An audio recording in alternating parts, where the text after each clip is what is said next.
1990 අංක 4 දරන බැංකු මගින් ප්‍රදානය කරන ලද ණය අය කර ගැනීමේ විශේෂ විධිවිධාන පනත යටතේ බැංකුවලට දේපල වෙන්දේසි කිරීම සඳහා ඇති බලතල අත්හිටු 2025 3:30 කියන්නේ පහුගිය මාර්තු 31 වෙනිදා දවසෙන් අවසන් වුණා.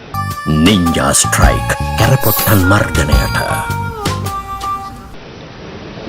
පරාටේ නීතිය යටතේ ලබා දී ඇති මෙම බලතල අත්හිටුවීමට තවදුරටත් දීර්ඝ කිරීමට රජය කටයුතු කරන්නේද?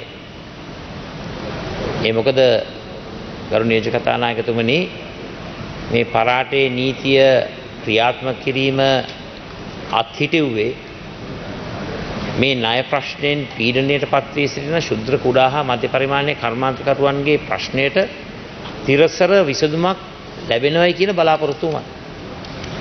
හැබැයි මාර්තු 31 වෙනිදා ඉඳලා ආපහු පරාටේ නීතිය ක්‍රියාත්මක අපි අහන්න කැමති රජයෙන් දීර්ඝ කිරීමට කටයුතු කරනවා. එසේ කරන්නේ නම් මේ කොපමණ කාලයකටද මේ පරාටේ නීතිය අත්හොටවන්නට අපි ඉල්ලීමක් කරන්නේ මේ කර්මාන්තකරුවන් තාමත්ම සුවිශේෂී ප්‍රශ්න රැසකට මුහුණ දෙනවා. පරාටේ නීතිය අත්හිටෙවයි කියලා පහුගිය කාලවකවානුව තුල විසඳුමක් ලැබුණෙත් නැහැ. ඒ නිසා ඉල්ලීමක් කරනවා තවදුරටත් මේක අත්හිටවීම පමණක් නෙවෙයි මේ ප්‍රශ්නෙට තිරසර විසඳුමක් ලබා දෙන්නයි කියලා. කෝප් කමිටුව මගින් නිර්දේශ කළ ශ්‍රී ලංකා මහ බැංකුව විසින් පරාටේ නීතිය ක්‍රියාත්මක කිරීමේ ක්‍රමවේදය හා එහි අරුමුණ පිළිබඳව මාර්ග සිතියමක් සකස් කරලා තිබෙනවා. එසේනම් මෙය පාර්ලිමේන්තුවට ඉදිරිපත් කරන්නේද?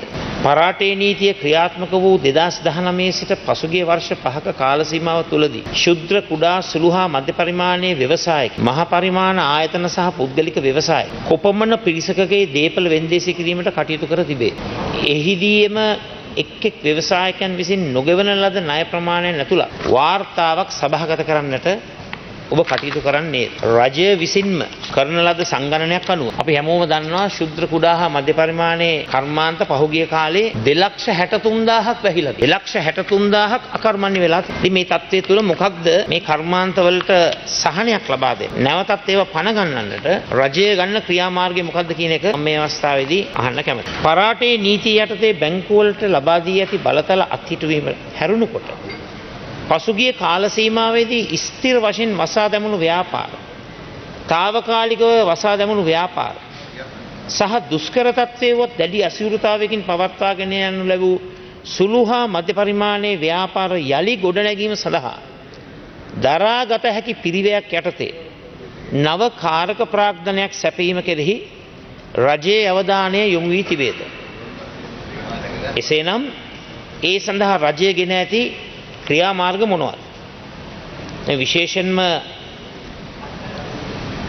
මොරටෝරියම් එක නිසා ප්‍රාග්ධනයක් මත පැනවුණු පොලියට ආපහු ඒක අලුත් ණයක් හැටියට පත් කරලා ඒකටත් පොලිය ගහලා තියෙනවා. ඒතර අක්‍රිය ණය තියෙනවා. non performing loans. වැල් පොලිය තියෙනවා. ප්‍රාග්ධනය තියෙනවා. මේ වැල් පොලියෙන් කොටසක් හෝ